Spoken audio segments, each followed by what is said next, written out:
kemarin dua kali saya ke Masjid Darussalam Korea. Oke, Korea ini Korea apa? Selatan kah? Utara? Korea Selatan dong. Korea Selatan ya. Oke, tak kira Korea Utara. Berangkat lagi, sudah mengajukan visa dan sudah mengurus. Tapi Allah kan karena saat lagi ada corona kan.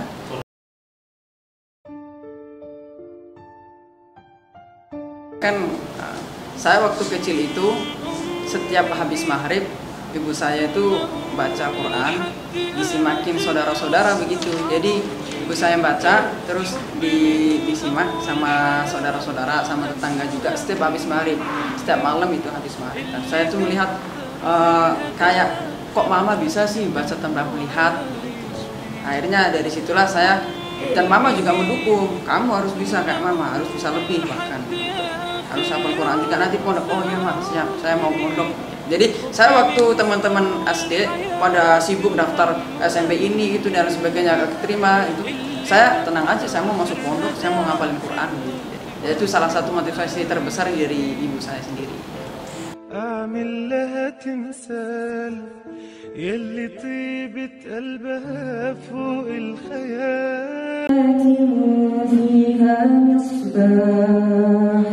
المصباح في زجاجة الزجاجة كأنها كوكب دري آمل لا تمثال. Assalamualaikum warahmatullahi wabarakatuh. Alhamdulillah, nama saya Muhammad Hikman Faqih, asal dari Pemalang, Jawa Tengah, dan saya sedang kuliah di Institut Darul Quran sambil mengajar di pesantren tahfidz Darul Quran, mengajar tahfidz. Jadi udah berapa lama? Karena baru kampusnya, saya juga baru masuk dari angkatan pertama ini. Oh, angkatan pertama. Sebenarnya sih sedang menunggu dari panggilan Madinah atau Makkah. Kita sudah daftar mengajukan, kan tapi belum kunjung ada pengumuman datang. Gitu. Sambil menunggu, saya masuk di Institut Darul Quran. Jadi imam muda. Di masjid Korea. Kemarin dua kali saya ke Masjid Darussalam Korea. Oke, Korea ini Korea apa? Selatan kah? Utara? Korea Selatan dong. Korea Selatan ya. Oke, tak kira Korea Utara. Oke, nah dengarkan Bang Hikman ini kan jadi imam muda di Masjid Korea. Berarti usianya udah berapa tahun ya usianya? Sekarang 21 tahun. 20 tahun? 21. Wow, muda banget, 21 tahun. 20 tahun udah jadi imam muda ini, luar biasa. Alhamdulillah biiznillah ta'ala. Alhamdulillah. Ini kan suatu pencapaian yang luar biasa ya. Di usia 21 tahun udah menjadi imam muda di Masjid Korea Selatan. Udah berapa lama? Kemarin waktu 2017 Ramadan, terus 2019 itu Idul Adha di sana. Dan kemarin bulan Februari Maret rencana kita mau berangkat lagi, sudah mengajukan visa dan sudah mengurus. Tapi Allah kan karena saat lagi ada corona kan. Kita akhirnya teman-teman di sana mengabarkan jangan dulu lah Ustaz. Kita nanti aja kalau udah reda begitu. Oh ya sudah, alhamdulillah saya bisa lanjutkan belajar juga di sini gitu kan. Oke, berbicara aja menjadi imam muda di Masjid Korea, itu gimana sih awal mula bisa sampai berangkat ke sana tuh, sampai ke negeri Gingseng itu seperti apa? Jadi awalnya itu kan Ustaz Yusuf Mansur itu berkunjung ngisi acara di Korea pada bulan April 2017. Terus ada salah satu jamaah yang minta gini, Ustadz kasihlah santri Ustadz gitu datang ke sini untuk Ramadan. Akhirnya Ustadz Yusuf Mansur mengutus pimpinan pesantren ya, pengasuh pesantren gitu, cari 3 santri begitu. Saya termasuknya, termasuk dari 3 santri tersebut. Waktu itu saya masih kelas 2 SMA, masih kelas 11 gitu, di tahun 2017 itu. Termasuknya itu berarti ada beberapa orang lain? Dua orang lagi. Jadi kakak kelas saya, jadi 2 tahun lebih tua dari saya. Jadi 3 orang? Jadi 3 orang akhirnya berangkat ke Korea. Itu kebetulan di Korea itu masjid mana? Kalau jadi di sana itu dipencar gitu kan. Saya dapatnya di Hwasong. Baran Hwasong, Masjid Darussalam namanya. Masjid Darussalam ya. Di sana begitu. Sambil saya menunggu panggilan dari Madinah atau dari Makkah untuk kuliah di sana, mereka minta Ustadz nunggunya di sini aja lah, kita mau belajar juga gitu. Saya bilang ya saya bisa, tapi nggak selamanya, mungkin sebulan sekali pulang. Karena saya juga butuh belajar juga, kuliah juga, terus toral sama masyayikh juga di sana di Darul Quran gitu. Nah, alhamdulillah kemarin sudah disepakati begitu. Nah, tapi ternyata karena corona itu kan, akhirnya kita nggak jadi ditunda akhirnya gitu. Tentunya di Korea itu kan berbeda bahasa dan kultur budaya. Jadi gimana di sana? Di sana itu kan banyak teman ya yang dampingin begitu kan. Jadi ya kalau bahasa Korea sendiri saya belum bisa. Tapi hanya sapaan aja, kayak misalkan annyeonghaseyo, kamsahamnida, yogi begitu kan. Yogi itu apa? Sini gitu kan. Sarangheo gitu kan. Gitu ya. Oke, jadi biasanya kalau berbicara dengan lebih kebanyakan berbicara kepada siapa? Warga Koreanya kah atau kalau di masjid kita lebih banyak warga Indonesia. Karena Masjid Darussalam ini ada komunitas Indonesia yang membuat masjid di sana gitu. Membuat komunitas begitu, kita membangun masjid di sana. Pas awal-awal saya masuk itu masih ngontrak tempatnya. Dan kemarin 2019 alhamdulillah kita sudah beli tempat itu. Jadi sudah resmi menjadi masjid permanen gitu di sana. Tapi jamaahnya kebanyakan dari Kyrgyzstan, Uzbekistan, Turkmenistan, Turki, Bangladesh begitulah. Kalau orang Korea sendiri sih minim. Oh, jadi orang-orang Indonesia juga sana banyak? Banyak. TKI bukan? TKI juga. TKI juga ya. Jadi jamaahnya banyak juga Indonesia. Banyak. Nah, udah sampai di Korea, apakah memang sebelumnya punya cita-cita mungkin untuk bisa dakwah ke luar negeri atau ini yang pencapaian yang nggak terduga? Kalau cita-cita ingin keliling dunia begitu ya, untuk berdakwah itu sudah lama, udah sejak masuk SMA. Pokoknya pertama kali saya masuk Darul Quran itu cita-cita udah pengen begitu untuk ke sana. Tapi sebenarnya yang pertama kali saya ingin kunjungin itu di Amerika. Amerika memang awalnya. Ya Allah, saya pengen ke Amerika, pengen dakwah di sana, ya pengen ngembangin Quran, pengen intinya berdakwah begitu. Tapi ternyata belum disampaikan ke sana, Allah jalankan dulu ke Korea begitu. Ya tentunya gimana orang tua sempat ini nggak? Larang atau gimana? Kalau orang tua alhamdulillah sangat mendukung sekali ya. Mau pergi kemanapun dan bagaimanapun, kalau memang itu niatnya baik, apalagi itu kan cita-cita saya sendiri pengen berdakwah bisa keliling dunia. Orang tua sangat menyemangati, mensupport gitu. Terserah. Kalau itu memang baik, ya insya Allah mama papa itu selalu doain yang terbaik itulah, selalu mendukung. Dan itu salah satu juga saya bisa yakin, saya bisa alhamdulillah begini itu. Selalu mama, papa itu ngomongnya sama doain gitu. Setiap telepon atau setiap apa, selain motivasi, kamu bisa begitu. Gitu ya. Wal qalami wa ma yasturun.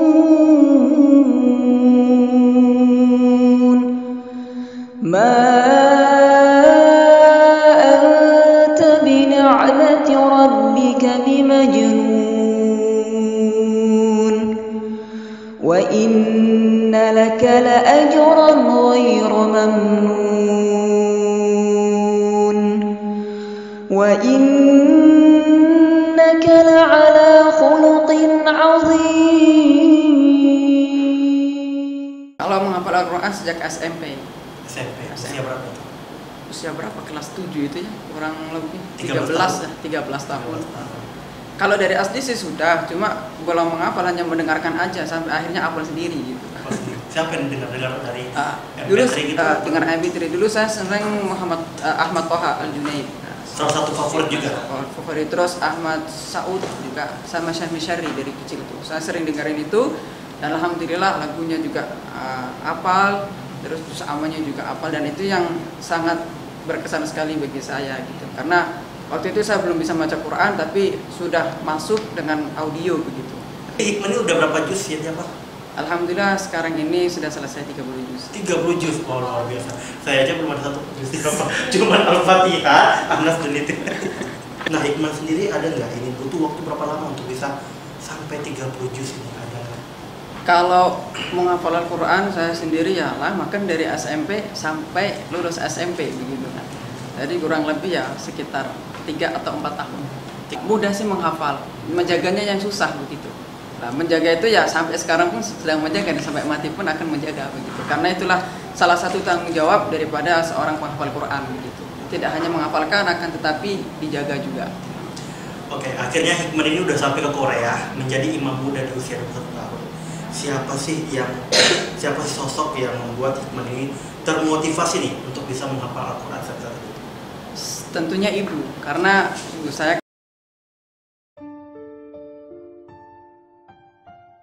kan, saya waktu kecil itu setiap habis maghrib ibu saya itu baca Quran, disimakin saudara-saudara begitu. Jadi ibu saya baca terus disimak sama saudara-saudara, sama tetangga juga setiap habis maghrib, setiap malam itu habis maghrib. Nah, saya tuh melihat kayak kok mama bisa sih baca tambah melihat.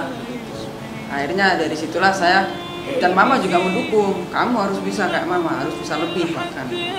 Harus hafal Quran juga nanti pondok. Oh ya mah, siap, saya mau pondok. Jadi saya waktu teman-teman SD pada sibuk daftar SMP ini itu dan sebagainya gak keterima, itu saya tenang aja, saya mau masuk pondok, saya mau ngapalin Quran gitu. Dan itu salah satu motivasi terbesar dari ibu saya sendiri.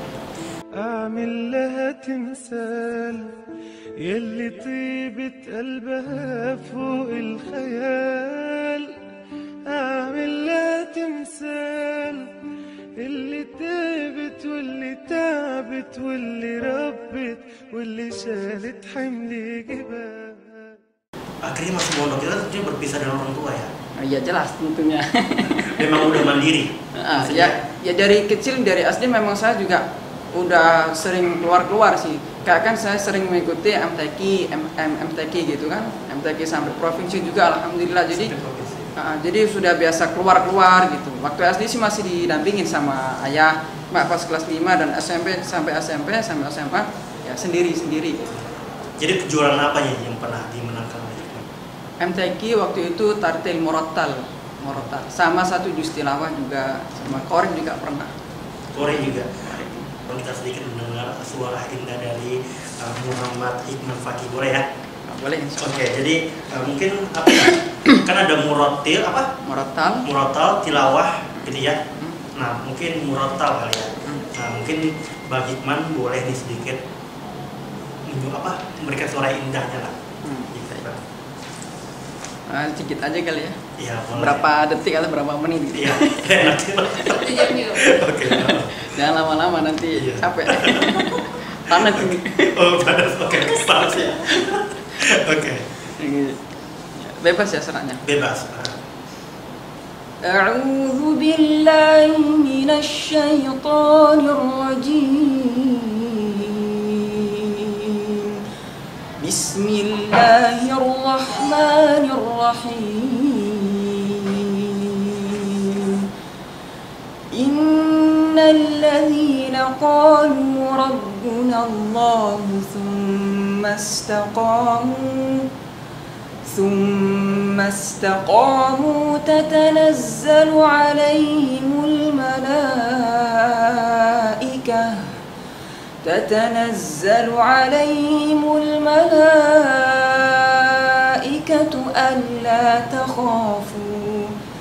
ألا تخافوا ولا تحزنوا وأبشروا بالجنة التي كنتم توعدون نحن أولياؤكم في الحياة الدنيا وفي الآخرة ولكم فيها ما تشتهي أنفسكم ولكم فيها ما تدعون نزلا من غفور رحيم صدق الله العظيم. Sempat ada kesulitan nggak ini? Pas awal-awal sih bukan sulit sih sebenarnya, saya sendiri yang nggak pede karena saya merasa saya ini kecil loh, kalian semua itu gede-gede, bahkan umurnya tuh kan udah 20 ke atas. Waktu itu kan saya masih 17 atau 18 ya, 18 tahun waktu itu kan. Udah 25, 30 bahkan sudah berkeluarga, ada juga yang 60 mu'alaf waktu itu, ada dari orang Korea 61 kalau nggak salah. Itu mu'alaf, ya kan mereka udah tua-tua begitu kan. Nah, tapi ternyata mereka itu justru sangat sangat antusias sekali. Jadi mereka nggak melihat wah ini anak kecil ini, enggak. Jadi selalu menghormati begitulah bahasanya. Ini anak anak kecil begini dikirim Korea berarti dia tuh untuk mengabdi, untuk mengajari kita, untuk berbagi kepada kita gitu. Jadi lah mulai dari situlah saya merasa oh alhamdulillah, jadi saya merasa mereka menerima dan mau gitu belajar, dan alhamdulillah sih yang saya rasakan. Oke, apa nih rencana ke depan yang akan Bang Hikman lakukan? Jadi nanti kembali lagi ke Korea? Insya Allah sih Ramadan nanti akan kembali lagi. Cuma karena itulah yang virus corona itu kita belum bisa memastikan gitu. Dan orang tua juga kan nanti aja deh. Dan orang sana pun mengingatkan gitu. Nanti Ustadz belum kondusif gitu. Oh ya sudah. Jadi yang gantikan sana siapa? Ada di sana. Ya seadanya gitu. Dan masjid juga ditutup di sana. Jadi kemarin saya dapat kabar dari teman di sana, itu masjid yang saya imam itu ditutup. Bukan ditutup sih, maksudnya polisi itu bilang jangan sering-sering kumpul, kita kurangin aja kumpul-kumpul begini, berjamaah, majelisan dan lain sebagainya. Karena itu yang menyebabkan cepat tersebarnya virus gitu. Jadi yang tadinya di rumah atau di asrama, mereka ya nggak bisa ke masjid gitu. Jadi mau ke masjid bisa, cuma was-was gitu, nggak tenang gitu. Terus di masjid juga sama, yang mau keluar juga merasa kurang nyamanannya, itu udah yang di masjid, di rumah gitu. Nah, jadi memang dampaknya sangat berubah sekali lah, enggak. Jadi belum ada rencana untuk kembali ke sana? Belum, ya insya Allah kalau reda. A'udzu billahi minasy syaithanir rajim. Wa likullin wijhatun huwa muwalliha fastabiqul khairat. Aynama takunu ya'ti bikumullahu jami'a. Innallaha ala kulli syai'in qadir. Assalamualaikum warahmatullahi wabarakatuh. Teman-teman yang dirahmati Allah Subhanahu wa taala. Insyaallah hari Sabtu tanggal 14 Maret 2020 kita akan mengadakan acara yang namanya Milenial Menyambut Ramadan. Dan insyaallah belajar bareng di sana, ngobrol bareng, sharing bareng dan lain-lain. Dan insya Allah juga belajar lagom, bagaimana sih cara membaca Al-Quran dengan melantunkan Al-Quran ini dengan suara yang indah, yang bagus, dengan berbagai macam nada. Yuk teman-teman semuanya, yang bingung malam minggunya mau kemana, datang aja ke Taman Berlabuh kita, bertemu di sana insya Allah. Annyeonghaseyo, kamsahamnida, assalamualaikum warahmatullahi wabarakatuh.